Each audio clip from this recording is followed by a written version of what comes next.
बस सबसे पहले जो अहम बात है जो कि आजकल चहमगोइयां भी हो रही हैं, गर्दिश में है, कहा यह जा रहा है कि असेंबली तहलील के मामले पर कोई बैकडोर मुलाकातें, राब्ते शुरू भी हो गए। पीडीएम का पीटीआई से पहला राब्ता हो चुका है। आपके पास खबर क्या है? देखिए, जब से असेंबली तहलील करने की बात इमरान खान ने की है और इमरान खान का पहले दिन से एक ही मुतालबा है कि इलेक्शन की डेट दी जाए, उसके बाद बातचीत करेंगे, चाहे वो केयर टेकर हुकूमत के लिए हो, केयर टेकर इलेक्शन कमीशन के लिए हो और क्या असेंबलियों में वापस जाने के लिए हो। लेकिन पहले इमरान खान का पहले दिन से ये मुतालबा है कि इलेक्शन की डेट दी जाए। जो आपने अभी अपने इंट्रो के अंदर रीड की चीज़ है, बड़ी स्ट्रॉन्ग चीज़ है और बड़ा मौक़िफ़ है इमरान खान का कि गुज़िश्ता 15 दिनों में इमरान खान से हमारी 2 मुलाकातें हुई।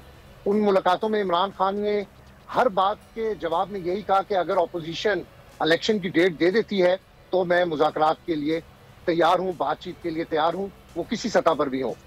फिर आपने जो सवाल किया कि क्या बैकडोर राब्ते हो रहे हैं, देखिए सियासी जमातों में बैकडोर राब्ते होते हैं। कुछ मैसेजेस इमरान खान तक भी पहुंचे हैं।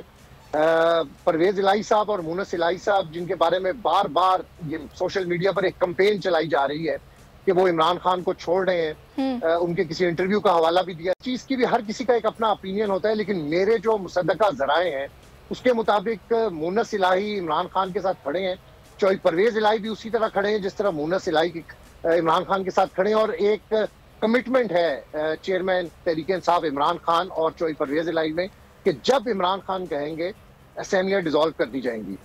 बाकी बीच में किस लेवल के ऊपर मुज़ाकरात हो रहे हैं वो चौधरी परवेज इलाही अपनी सतह पर कर रहे हैं।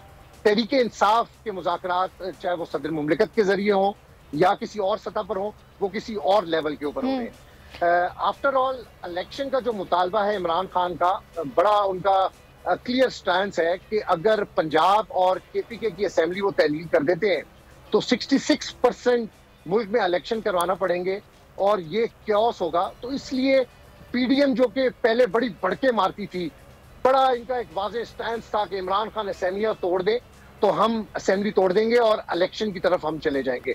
अब वो इमरान खान की मकबूलियत को देखकर उनको पता लग गया है कि गुज़िश्ता 7 माह में जिस तरीके से मुल्क का हाल हुआ है और जिस तरीके से अवाम इन लोगों को रिस्पॉन्ड कर रही है, इमरान खान को किस तरीके से अवाम रिस्पॉन्ड कर रही है और इनको किस तरीके से रिस्पॉन्ड कर रही है, इमरान खान की मकबूलियत में इजाफे को देखकर इनके होश हवास उड़ गए और अब ये इलेक्शन से भागने की कोशिश करें कि शायद 1 साल तक ये अक्टूबर तक ले जाएं या स्पेयर टाइम इनको मिल सके, इनको मिल जाए।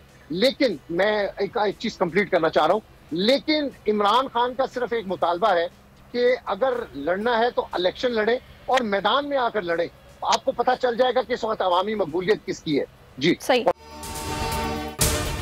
अगर आपको ये वीडियो पसंद आई है तो सब्सक्राइब करें और बेल आइकन पर क्लिक करें। आप ये समझें, ये जो हक है ना, हक पे खड़े रहना और हक को बोलना, ये दूर से लगता है तन्हा हो गए लोग। आप खान साहब को देखें, तन्हा दिखाई देने, सारी जमातें मिलकर उनके खिलाफ हैं, लेकिन आज भी पाकिस्तान की आवाम उस हक की आवाज़ के पीछे जो है 80% से ज़्यादा आवाम उनके साथ है। सेम एग्जैक्टली इसी तरीके से बोल की कहानी है भाई, बिल्कुल अलग आपको तन्हा दिखाई देगा, हर जगह आपको खड़ा हुआ नजर आएगा, हटेगा नहीं किसी चीज़ से। और उसके साथ भी 80% आवाम अगर आज आप देखें तो उसे बोल दिख रही है। जाली केस है ना, ये हम पे उस वक्त बनाए गए थे जब हुकूमत यही थी, इन्हीं लोगों की हुकूमत थी ना। और ये जाली केस, इनको मैं नहीं कह रहा इस केस को जाली केस, इनको पाकिस्तान में क्या पूरी दुनिया में एक ऐसा शिकायत कुंदा नहीं मिला, एक ऐसा कंप्लेनेंट नहीं मिला जिसने ये कहा हो कि हमारे साथ फ्रॉड हुआ है। तो ये खुद ही बन गए कंप्लेनेंट और ये खुद ही इन्होंने खुद ही इन्वेस्टिगेशन की, उसकी खुद ही तफ्तीश भी की, यानी कि कंप्लेनेंट भी है, इन्वेस्टिगेशन ऑफिसर भी है। और इन द एंड इन्होंने फिर उसके बावजूद ये कोर्ट में जमा कराया कि जी ये केस जाली केस था और इसमें किसी किस्म जो कुछ एग्जैक्ट कर रहा था सब लीगल। ये मेरी बात नहीं है, ये इनके इन्वेस्टिगेशन ऑफिसर की बात। सबसे ज्यादा व्यूज और सबसे ज्यादा रेटिंग के साथ बोल आज भी रहा नंबर 1 पर। सब्सक्राइब करें और बेल दबाएं ताकि कोई खबर रह न जाए।